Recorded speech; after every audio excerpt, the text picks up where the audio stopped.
Up though, after a significant milestone birthday this week, I turned 70 years old on Monday this week. It made me reflect on the sort of Australia we now live in compared to the Australia I grew up in.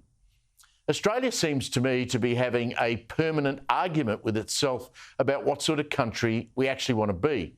We've got disputes, as I mentioned, over Australia Day, the number of flags we need to display on government buildings or at media conferences, the never-ending welcome to country ceremonies that are overdone, out-of-control youth crime. We've got young teenagers arming themselves with knives and machetes, attacking people, running down main streets, trying to hack people at the back of their heads, breaking into people's houses, stealing cars to brag on social media about how fast they can drive. It just goes on and on. Relentless street marches by pro-Palestinian protesters who would struggle to show you on a map where Palestine actually is. We've got the anti-Semitism we're about to talk about today. Then we have the national suicide note around net zero and energy in an Australia that, face it, has some of the richest mineral resources on the planet. Politically, we've got a dearth of political leadership, I believe, federally and in many states, especially in the state of Victoria, where that state is led by a tired, broke, 10-year-old Labor government that has plunged the state into crippling debt that sees essential services being ignored. Think about police being paid properly, roads being repaired, a creaking health system and the like. The rest of the country, well, there's a housing crisis.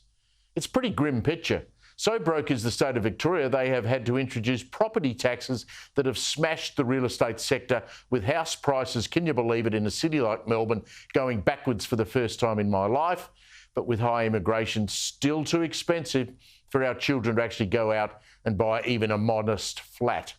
Now, my reflection at 70, though, includes a ray of optimism. I know you might find that surprising.